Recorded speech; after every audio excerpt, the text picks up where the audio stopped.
The Super Bowl is over. Super Bowl 53 is over. But the NBA trading deadline is exactly 50 hours away. 2 days and 2 hours. 3 p.m. deadline, Thursday afternoon, the NBA trading deadline will have expired. And the story of stories that has been circulating throughout this country is Anthony Davis and whether or not he is indeed going to the Los Angeles Lakers. I got news for you. Jonathan, are you looking at me? Because I have some very big news for you. Are you ready for what I'm willing to tell you right now? Anthony Davis will not be going to Boston. Anthony Davis, by this summer, because I don't believe, don't get me wrong, it's not impossible. It could happen. He could definitely still end up in L.A. this Thursday, but I don't believe it's going to happen. And I'll explain why in a second. But come July of 2019, Anthony Davis will be a Los Angeles Laker or a New York Knick. I'm going to say it again. Anthony Davis will be a Los Angeles Laker or a New York Knick. That is what I ultimately believe will happen. Now, obviously, it's one of those situations where the Pelicans would have to capitulate, and maybe that's enough to take the Knicks off the table. Here's what I mean by what I say. Those are the two destinations he wants most. He wants to be in that kind of market. Rich Paul, Clutch Sports, they want him in that kind of market. And I don't believe for 1 second, I'm sorry to tease you, New York Knicks fans, he ain't coming to New York because the New York Knicks don't have enough assets to get him to New York. Personally speaking, you got a better chance of getting Kevin Durant than you do at getting Anthony Davis because Anthony Davis, A, wants to be in L.A., and B, L.A. has more tradable assets than the New York Knicks, whereas you don't have to have assets to get Kevin Durant. He's a free agent, free to end up in New York of his own recognizance. And right now, the New York Knicks are targeting Kevin Durant and Kyrie Irving as the duo to end up in New York. Are they going to pull it off? That remains to be seen. We'll get into all of that as the show progresses today. But right now, the Los Angeles Lakers are on the clock for Anthony Davis. And I got to tell you something right now. Everybody's been pointing the finger at Magic Johnson, how much pressure he's under. I'll tell you the two biggest people who are under pressure for the Los Angeles Lakers. It is Jeannie Buss if the deal doesn't get done this Thursday. And it is LeBron James if something doesn't happen this summer. And I'm not talking about Anthony Davis. I'm talking about the free agents. Kawhi Leonard, Kyrie Irving, Kevin Durant, Klay Thompson, Kemba Walker, Jimmy Butler. I'm talking all of them. DeMarcus Cousins. I'm talking all of them. If somebody does not end up in L.A. this summer, I'm looking right at LeBron James. I'm looking right at the king. And y'all think Shuggy on Instagram has a ball with me to imitate me. You ain't talking about the serious here. You think he has fun with me now. Oh, my Lord, the material he's going to have this summer if the Los Angeles Lakers and LeBron James don't get somebody to come to Tinseltown. Because that's just inexcusable. You're the best player in the world. You're a leader. You go to L.A., palm trees, sunshine, beautiful weather, Lakers law, the brand that is the Lakers. You can't get anybody to come play with you? Anybody? You can't get somebody? It's going to be a problem. It's going to be a problem. But for the moment, this is not on LeBron James. And I have to say, it's on the lovely sweetheart of a woman that is Jeannie Buss. It's not Magic Johnson. First of all, let me be very, very clear. What I'm about to say, Magic Johnson would categorically probably deny. That's my friend, my brother. I love him. If Magic Johnson was sitting next to me on national television and he said opposite or contrary to what I'm about to tell you, I'd look him dead in his face and say, that's a damn lie, and you know it. Magic Johnson would not have drafted Lonzo Ball if it were not for Jeannie Buss. He can say anything he wants. He can say anything he wants. Magic Johnson would not have drafted Lonzo Ball with the number 2 overall pick if it were not for Jeannie Buss. Jeannie Buss obviously is the matriarch of the Los Angeles Lakers. She is the wonderful daughter of the late, great Dr. Jerry Buss. She is an extraordinary woman who does a great, great job stewarding the Lakers franchise. But over the course of her career, because she's been involved in the business side for quite some time, she's made 2 pivotal mistakes. 2 of them. Number 1, because she had to honor her daddy's wishes, knowing that her daddy wanted his son, Jim Buss, to run basketball operations.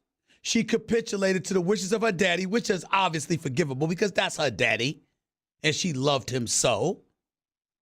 And this man wanted that son, who, by the way, I don't know Jim Buss from a can of paint. Had the pleasure of talking to him once, meeting him, et cetera, et cetera. I'm not trying to excoriate him as a person. I'm not trying to say he's some bad guy or he's some bad seed or he's some bad son. I would never say that. That's irresponsible. I wouldn't know what the hell I'm talking about. I have no idea what his relationship with his son was. I'm not getting into all of that. But I do know this. He wasn't the most competent brother in the world when it came to basketball operations. I do know this. There's a few times he was seen at Hooters while a basketball game was being played at the Staples Center. And I do know this, number 3, his relationship with Jeannie Buss was visibly toxic enough that it made people around them very uncomfortable. Very uncomfortable. Now, Jeannie Buss, it's not that she obviously acquiesced and capitulated to the demands of her daddy and let Jim Buss run basketball operations. He's a sibling too. He's a son as well, or a child of Dr. Buss as well. So he's got rights that she has too. We get all of that. The flip side to it, however, what the hell you did keeping him in that position so long? How come you didn't get rid of him sooner, before the damage that he did was potentially irreparable? So that was problem number 1 for Jeannie Buss. Problem number 2, because she's not a billionaire, like Steve Ballmer is, or the late Paul Allen, Mark Cuban, and others, because the money in the Buss family, even though if they sold it, they'd be billionaires because they'd be, you think the Clippers if the Clippers are worth $2 billion for Ballmer to buy, the Lakers are easily worth $3 billion. Okay? But the Buss family is synonymous with the Lakers. They don't want to sell. Okay, we get that. Here's the other side to all of that. Jeannie Buss needed a box office draw. LaVar Ball, the marketing wizard that he is, put his son in our mind's eye. Had us thinking this brother out of Chino Hills starring for UCLA is going to be special in the pros. And the reality is we haven't seen that yet. I'm not saying that Lonzo Ball's a scrub. I'm not trying to disrespect him. I know he can play. He's smart too. He's getting bigger. He's working on his game. But here's the reality of the situation. 2 things are very real about him. His jump shot is lacking, but more importantly than that, his assertiveness. My number 1 knock against Lonzo Ball is lack of assertiveness. I can't believe I'm saying that with the daddy he's got, that he's not aggressive enough. Because that's the last thing you would hear, you would concern yourself with about a son of LaVar Ball, that he wouldn't be aggressive enough. But he's not. And because of that, think about this. Why is all of this relevant on a day that we're talking about Anthony Davis? I'll tell you why. With a Kuzma, with an Ingram, if you had Jason Tatum, you think it would be harder or easier to make a deal with the Pelicans? The Pelicans, the Lakers on the table right now. They put Ingram. They put Kuzma. They put Kentavious Caldwell-Pope. They put, who else is Josh Hart. They've got 2 first-round picks that they forfeited. And damn it still ain't enough. You trying to tell me it would be that easier for the Pelicans to hold the fort if Jason Tatum was available? Or De'Aaron Fox? Or Lauri Markkanen? Or Dennis Smith Jr.? To a lesser degree, Malik Monk? Or how about Donovan Mitchell? These are all people that Magic Johnson passed up to draft Lonzo Ball. De'Aaron Fox, yes, that De'Aaron Fox. That point guard on the Sacramento Kings team that looks quite good, ladies and gentlemen. You saw that 360 dunk by Marvin Bagley last night. They got some special young athletes on their crew. And De'Aaron Fox, when we saw him in college, his last game was a step further than UCLA because he dropped 39 on Lonzo Ball and bounced UCLA right out of the postseason, the NCAA tournament. You could have drafted any of these people number 2 overall. You chose Lonzo Ball because clearly it was a box office move. And now you're the Los Angeles Lakers and you're in a bind. You're in a bind. And the reason why you're in a bind is because guess what? The Pelicans are being pressured not to do a damn thing for the Lakers. And everybody's going to deny it, and that's fine. But the league don't want this to happen. Executives for respective teams, particularly in the small markets, don't want this to happen. Opposing GMs don't want this to happen. Opposing agents don't want this to happen. They don't like Rich Paul. And they damn sure don't like Rob Pelinka, the GM for the Los Angeles Lakers, which is why it's Magic that has to be on the phone with Dell Demps, because he wouldn't even talk to Rob Pelinka, from what I'm told. Now, in fairness to Rob Pelinka, a gentleman that's always been nice to me, never did anything wrong to me. I don't have any problems with Rob Pelinka.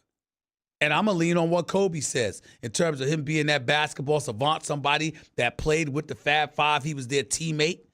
In their back-to-back trips to the national championship game. He's been a stellar agent throughout his career, but you've got some agents that have very, very bitter feelings about him. And then there's Rich Paul. Now, in the interest of full disclosure, I talked to all of these agents, Rich Paul amongst them. I happen to like Rich Paul. I like Rich Paul a lot. I think he's a good brother who knows how to hustle. And guess what? If he's out dueling you at your own game, deal with it. If y'all expected somebody to hate on Rich Paul, y'all came to the wrong place. And no, I don't get anything from Rich Paul because Rich Paul talked to LeBron, and LeBron and I are cordial with each other. We say hi or bye, and that's it. I leave the interviews to Rachel Nichols. Because I ain't kissing no, not to say that she does, because I'm not saying that, but I ain't kissing nobody's you know what.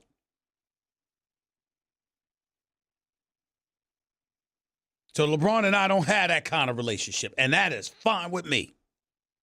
But I love Rich Paul. I love Maverick Carter.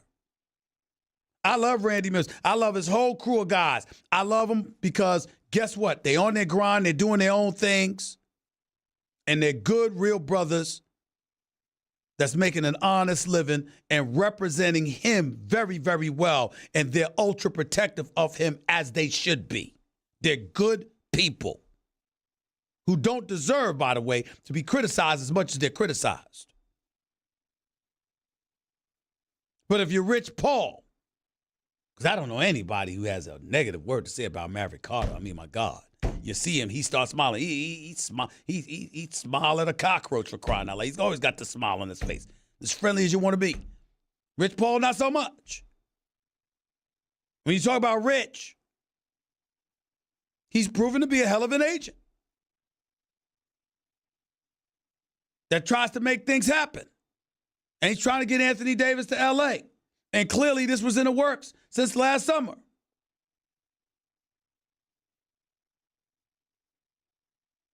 So that's what you have. Either way you slice it, you have people who, by the way, LeBron's an enemy of theirs. I'm talking about league. I'm not talking about the league office. I'm talking about team officials. They look at him as the embodiment of what they don't want these athletes to be, because LeBron is an incredibly influential and powerful athlete who has been able to dictate his own destinations on 3 occasions,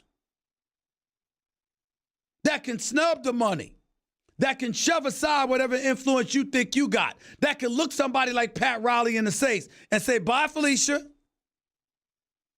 I don't need you no more.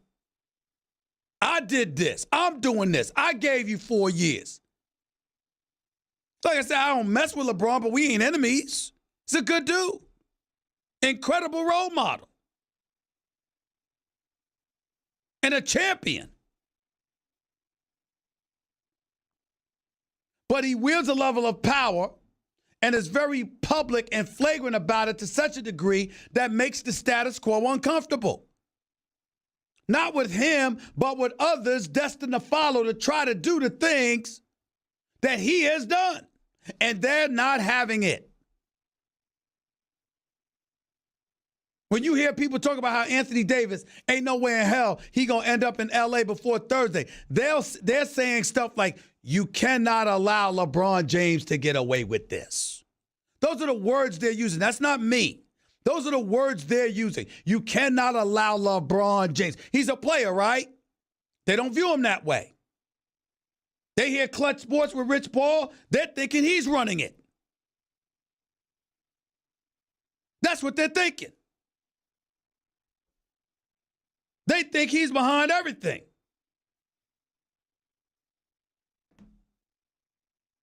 So the bottom line is, when you look at it from that perspective, they want to stop him. And if Anthony Davis were to end up in L.A. before the trading deadline expires, you're capitulating to LeBron. The same LeBron that left Cleveland for Miami without telling the owner, and he found out on television like the rest of us. The same LeBron who left Pat Riley. And while Pat Riley with Alonzo Mourning and others flew to Vegas to talk to him, they were talking to Rich Paul. LeBron was on a Nintendo game or whatever the hell it was, PlayStation or whatever the hell it was, to the point where Alonzo Mourning and others felt the need to approach him and go like, yo, man, show this man some respect. You can't do that. I had people tell me that, and it wasn't Alonzo. But that's how flagrant the disrespect was towards Pat Riley in Pat Riley's eyes at the time. So you had an owner like Dan Gilbert offended. You had a guy like Pat Riley offended. You come back to Cleveland. Brilliant move. You erase a 52-year-old curse. You win a championship. You left Cleveland again. You owe them nothing. They should be grateful forever. And now you go to L.A.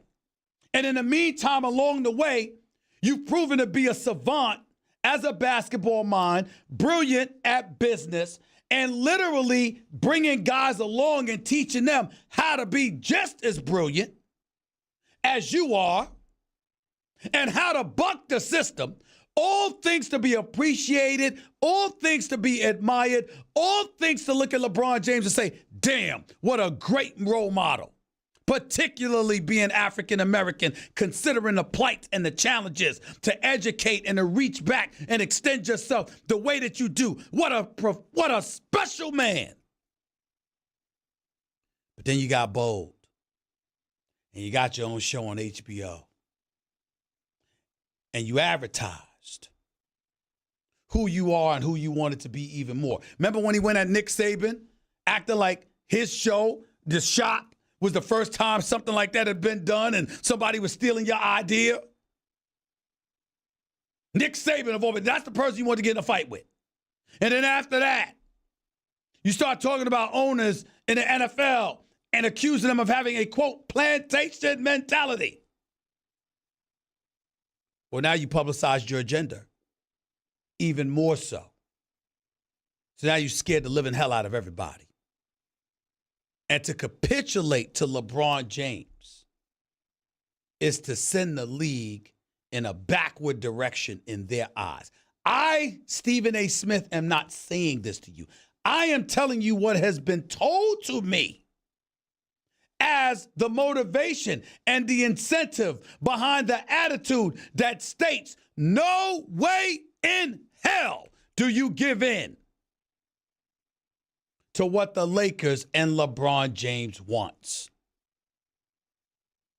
That's the hole that Magic Johnson has been put in.